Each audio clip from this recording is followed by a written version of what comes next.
Justin, thanks for coming back on the show, man. How you doing? Great, great, great. Good to see you. It must be busy for you because I saw 11 shows in a few days. How busy is it?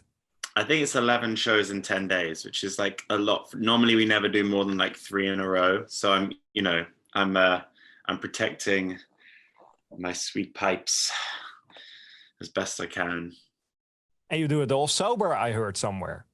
Yeah, where did you hear that? I listened yesterday to the show of Jack on BBC Radio 1. Oh, yes. Yeah, that's true. I did say that. Yeah. So, yeah. Right after my show, so good thing. Yeah. Yeah. But how is it to be back on stage with this new album? It must be exciting to show it to the world finally. Yeah, I mean, it feels like it's been a long time coming. We've sort of been waiting a lot longer than we'd anticipated for this moment. So it's nice. And also, even though it's been out just a couple of days, you already sort of feel the stands at least are kind of, getting to grips with the lyrics and the movement and everything, singing them back, kind of vibing with us. It's good. It feels good. That must be a great relief because you mentioned before on the show that the album was finished almost, I think, 2 years ago. And now you can see the reaction finally on this album. Yeah, it's weird. I mean, we probably should be on the next album by now, right? But here we are. And so, yeah, it's nice. And I love it as much as I did the day we finished it. So it's all good. From the first time I saw the album cover, the artwork, the title, Back in Love City, it reminds me of a trip of myself. I've been to Tokyo. And I think this album could bring you back to that city. I hope so. All the vibes, they are on this album.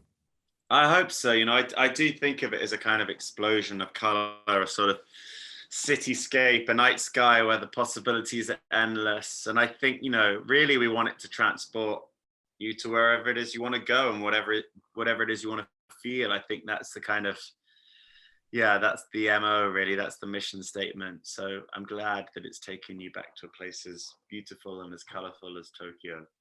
It brings me back to good vibes because this album is full again of good vibes, I think. There are plenty of good vibes on there, that's for sure.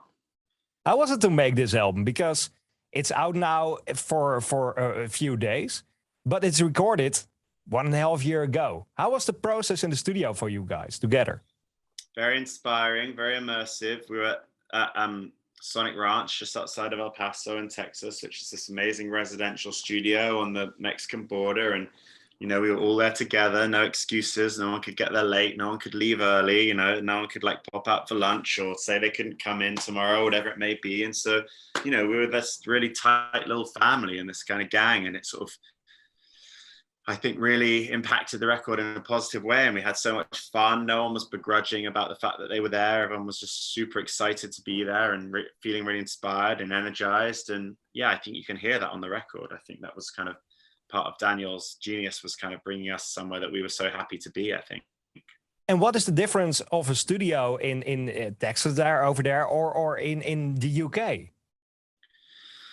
I would argue that, I'm not really particularly into gear and all that sort of stuff. I would argue that once you go into a windowless room, it's a windowless room, it's more about who you're in there with. But equally as important is what happens when you step out of that room. And, in this case, stepping out of the room was very different to stepping out of the room in the UK. We weren't on a kind of, dreary London side street. We were kind of in the Texan desert, with coyotes howling and, campfires burning and all that sort of stuff. And so it was just exciting, I guess.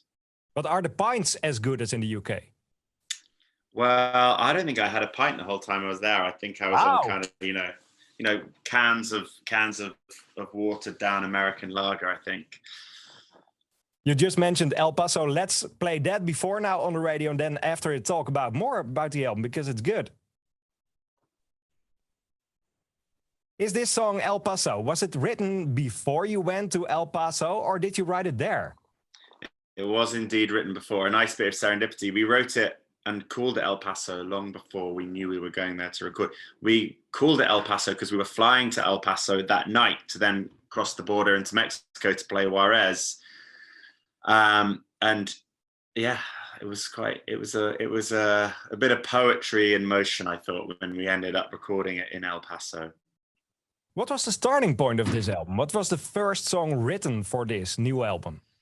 You know, there were songs that predate the concept. A Lone Star in a kind of quite, you know, rudimentary form existed. Jump Off the Top existed. There's Headphones Baby, which existed. But when Back in Love City was written and we sort of suddenly had this like concept to build upon and this idea and this place and stuff, then I think it really started to bring some like focus and some drive to you know, to proceedings. I would say that's when things really started motoring. And what was the last song which finished the album? Savage was the last song we wrote for the album. Freddie sent me, I was in LA and I was flying out to Texas a few days later, and Freddie sent me the riff for Savage, and I was determined to get something from it before we went to Texas. It must be hard to decide this album is done, because you're creative guys, you make lyrics, there's the riffs all the time. When do you decide this album is finished? This is it. Well, you know, we ended up, you know, adding an extra song once we got back and the pandemic hit, and we did a bunch more production and stuff. And I definitely think it benefited from that. I don't think we would have done ordinarily. It's tough, you know. Just ask Kanye. I think it's tough to know when to stop. But normally your hands are tied by time, moving on, and all that sort of stuff. But it didn't move in quite the same way this time, did it? So I don't know. That's an impossible. When to leave art, I'm not sure. I think you just know. Yeah. I think this is one of the most ambitious albums of the vaccine so far. All are in my vinyl collection, but this one, it sounds bigger than ever, maybe. I hope so. I think so. I definitely, that's how I feel. I think that's how we feel. And I think it feels like a reflection of where we are and where we want to go and all that sort of stuff. And it definitely, yeah, there's more kind of, I would say, depth and color and all that sort of stuff in there for sure.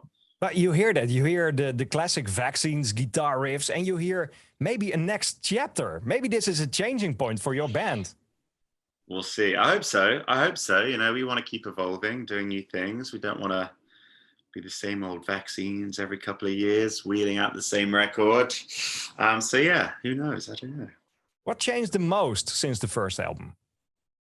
I suppose us, really, as people. I mean, if you think back to where you were 10 years ago, I'm sure you're in a very different place, you know. I don't listen to my radio shows for 10 years anymore. Yeah, there you go. Exactly.